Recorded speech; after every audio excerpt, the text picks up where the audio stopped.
मेरा भाई मर गया, मेरे मरीज को उपचार नहीं मिला, इंजेक्शन के पैसे ले लिए, डॉक्टर जवाब नहीं देते, स्टाफ को इंजेक्शन दे दिया फिर भी नहीं लगा, और जोर जोर से दहाड़ मारकर रोने की गूंजती आवाजें।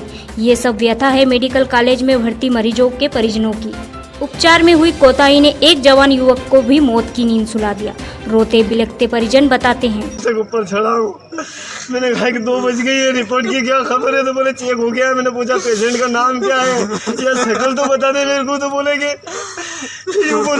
शक्ल तू बताएगा कि हम बताएंगे, नाम हम बताएंगे कि तेरा पेशेंट है हमारा पेशेंट है। अरे इनकी मार डाला मेरे भाई को। सभ्यता से बात तो करो। अरे मेरे भाई को क्या जवाब दूं? मेरी मम्मी अकेली है मेरे साथ, उसको क्या जवाब दूं? ये किसी डॉक्टर वगैरह से बात अभी तक रिपोर्ट नहीं आई तो थोड़ा सा हिम्मत रखो। अरे कैसे हिम्मत रखो? फिर भी आपने शनिवार शाम को 7-8 बजे के समथिंग उस दिन से कोई कुछ किधर रहने फिरा रखा है। वो कमिश्नर सर को भी आपने शिकायत कल बताया था कमिश्नर सर को। कमिश्नर सर ने बोला मैं इससे मिल के जाऊंगा, फिर उन्होंने भी क्या पता किससे बोला कि इसको 12 बजे मिलने दिया है। तो बोले आपको मिलने तो दिया है, तो मेरे मिलने से वो ठीक हो जाता तो मैं यहाँ क्यों लेके आता उसको। प्रदेश सरकार के वित्त और कोविड जिला प्रभारी मंत्री जगदीश देवड़ा जब मंगलवार की शाम मेडिकल कॉलेज पहुंचे तो पीड़ित मरीजों के परिजनों ने अपनी व्यथा सुनाते हुए बताया, क्या नाम है? मेरा नाम बबलू है, मेरे भाई का नाम। सर स्टाफ की बहुत कमी है।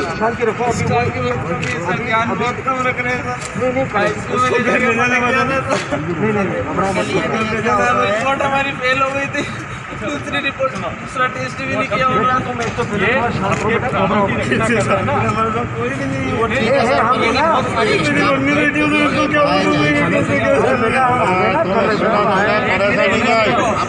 मानवता शर्मसार होते देख विधायक डॉक्टर राजेंद्र पांडे भी medical college dean doctor Shashi Gandhi पर भड़क पड़े। 25 क्या कर रही हो? रोज जवाब देते हो आप, कर रही हो। तो ऐसी बात बाहर क्यों आती है फिर? अभी ये सर देखो मैडम मैं रोज संपर्क में हूँ। मेरी बात सुनो, मेरी बात। आपकी कमी हो तो बताओ, चलो बैठक में। अगर आपको कमी है तो बैठक में आइए। सर 5 घंटे से लोग खड़े हैं सर, इनकी डेड बॉडी के लिए एम्बुलेंस की भी व्यवस्था नहीं हो रही। पूरे परिसर में लावारिस मुसाफिर की तरह परिजन पड़े हैं। एम्बुलेंस दौड़ रही है, बस व्यवस्था में खामी, हर एक की यही शिकायत है। व्यवस्था बदलने का भरोसा।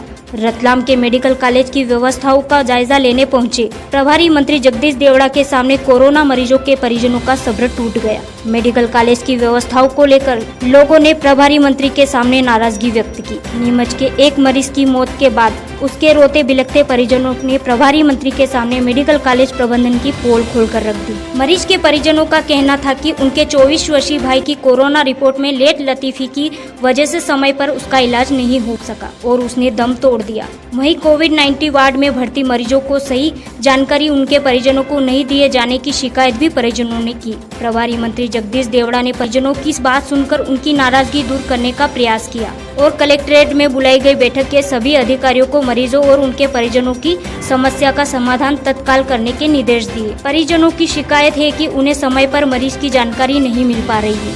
कई बार तो मरीज की मौत के बाद भी सूचना तक नहीं दी जा रही।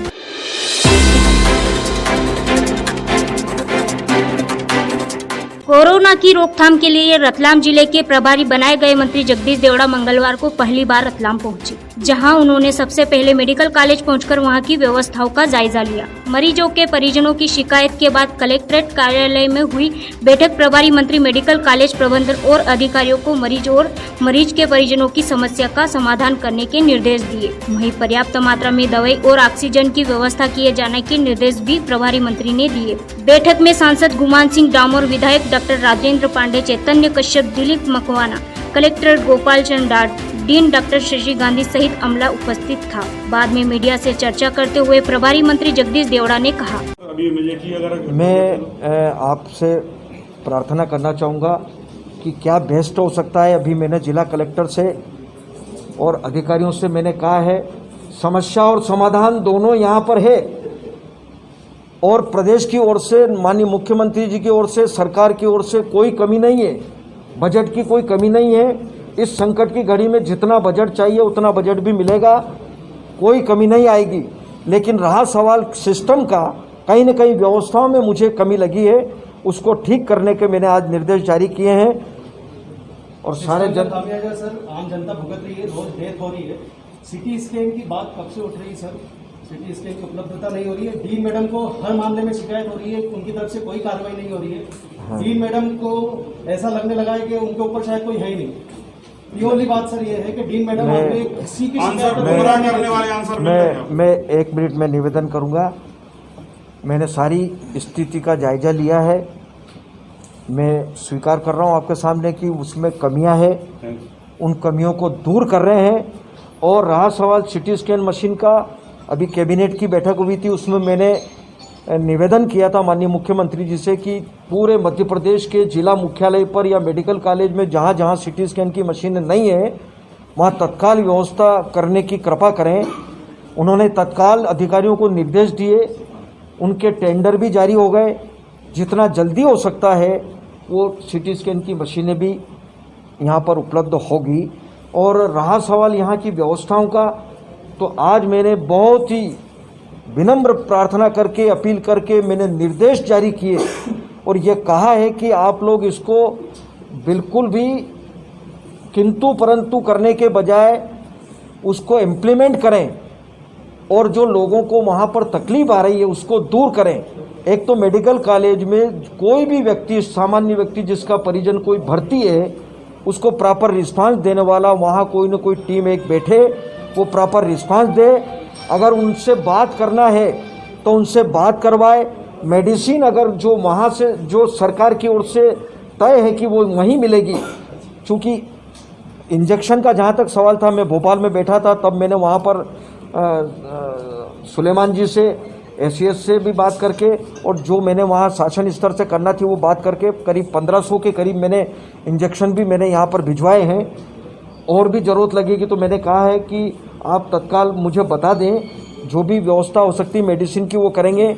आज भी कुछ मेडिसिन खरीदने के लिए मैंने निर्देश जारी किए हैं। करीब 5-10 लाख के जो भी जितनी राशि की मेडिसिन आएगी वो आज की तारीख में खरीदेंगे। कल मेडिसिन पूरी हो जाएगी। और कुछ मेडिसिन ऐसी है जो भोपाल से आना है और इनकी बात हुई है तो करीब 15 दिन लगने का कहा है। तो मैं जाकर के आज ही दूरभाष पर बात करूंगा।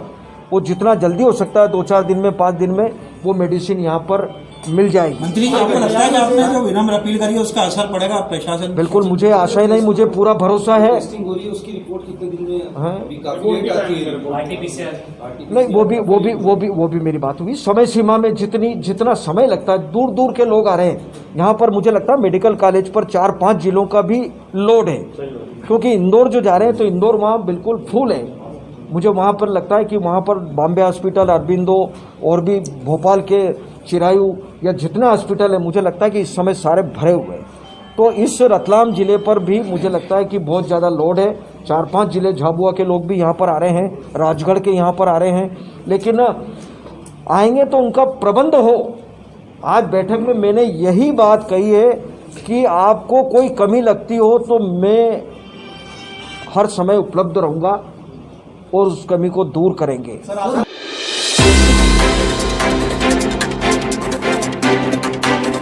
जावरा तहसील की ग्राम पंचायत मांडवी में किसान के खेत पर बने मकान में अचानक आग लग गई। हादसे में किसान के यहाँ बाड़े में मवेशी भी आग की चपेट में आने से झुलस गए। वहाँ ग्रामीण जनों ने आग पर काबू पाने की काफी कोशिश की, लेकिन नाकामयाब रहे। जब तक फायर ब्रिगेड मौके पर पहुँच पाती, आग ने विकराल रूप ले लिया था। आग की चपेट में आने से 8 मवेशी जलकर घायल हो गए तो कुछ मर भी गए। किसानों को काफी नुकसान हुआ। आग की खबर जैसे ही पुलिस प्रशासन को लगी तो राजस्व अमला और पुलिस प्रशासन मौके पर पहुंचे। वह आग लगने का कारण स्पष्ट नहीं हुआ, जांच जारी है। पीड़ित कृषक बालू सिंह ने बताया। बालू सिंह जी डांगी, ये कैसे पता चला कि आपके यहाँ पे आग लग गई? तो अगली ना दूसरा पे फोन आया था, मालूम गाँव वालों ने बताया। और कितनी भैंस से जली है आपकी यहाँ पे? 8।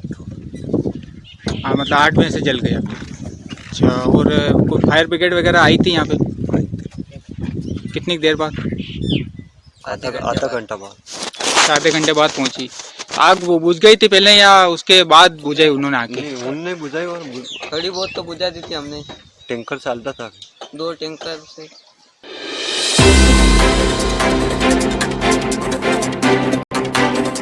बुधवार की तड़के सुबह काटजू नगर में एक चोर ने चोरी तो कर ली, लेकिन चुराया गया सामान नहीं ले जा पाया। चोर सामान लेकर भाग पाता, इससे पहले ही छत पर सो रहे परिवार के सदस्य आ गए और पकड़कर चोर को बांध दिया। चोर ने पर्स से नकदी, गाड़ियों से पेट्रोल, अलमारी से मंगलसूत्र और मोबाइल फोन पर हाथ साफ किया था। चोरी की यह वारदात काटजू नगर के मकान नंबर 623 में रहने वाले शासकीय शिक्षक राजीव पंडित के यहाँ हुई थी।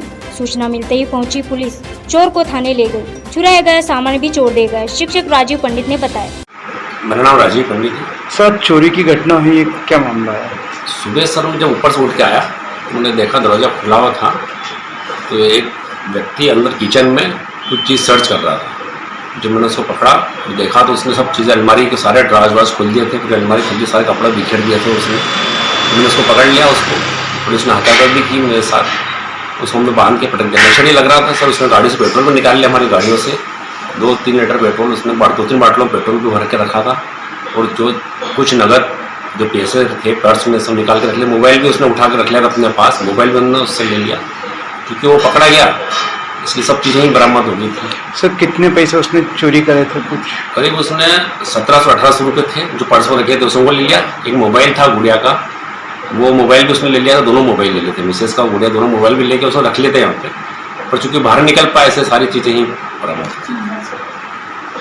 और क्या कुछ चोरी हुआ था? एक मंगलसूत्र भी था सर, उसकी जेब से हमने बरामद कर लिया। और वो चाबी लेके सर्च कर ही रहा था, और चूंकि मैं पहुंच गया इसलिए वो पकड़ा गया हूँ। अकेला था या कोई और साथी? नहीं, अकेला ही था सर। जनरली सर क्या है कि इधर हम काटजू नगर के पीछे जो दुकानें हैं यहाँ पर बहुत आवारा लड़के खड़े रहते हैं, जिसकी शिकायत बार बार हमने की भी है। तो पुलिस ने कार्रवाई भी करी है, उसके बावजूद भी यहाँ पर आवारा गिरदों की लॉकडाउन में भी यहाँ पर लड़के खड़े रहते हैं सर। उस पर यदि कठोर कार्रवाई हो जाए तो ज़्यादा बेहतर रहेगा।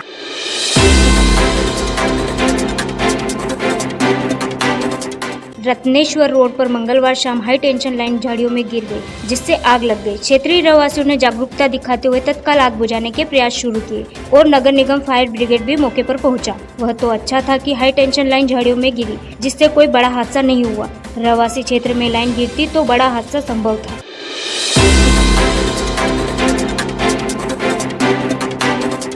एक तरफ कोरोना महामारी से समूचा विश्व जूझ रहा है। करोड़ों लोग इस बीमारी की चपेट में आकर जीवन से संघर्ष कर रहे हैं, जो अपनी जान भी गंवा रहे हैं।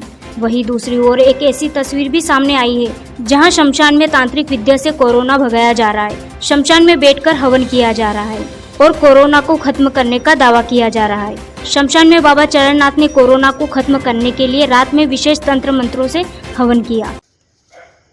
ओम एम एम ह्रीं क्लीं चामुंडा विश्चै स्वाहा। ओम एम एम ह्रीं क्लीं चामुंडा विश्चै स्वाहा। ओम एम एम ह्रीं क्लीं चामुंडा विश्चै स्वाहा। ओम एम एम ह्रीं क्लीं चामुंडा विश्चै स्वाहा। ओम एम एम ह्रीं क्लीं चामुंडा विश्चै स्वाहा।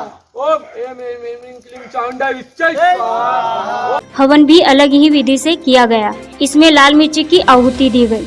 1 घंटे के इस हवन में कुछ लोग भी शामिल हुए। शमशान में आधी रात बाबा कोरोना से लड़े और उसे भगाने के लिए पूरी ताकत झोंक दी। अब सवाल तो सिर्फ इस बात का है, एक तरफ देश के वैज्ञानिकों को कोरोना जंग जीतने में पसीना आ गया, वहीं इस तरह मिर्ची वाला हवन शायद अंधविश्वास ही बनकर रह जाएगा।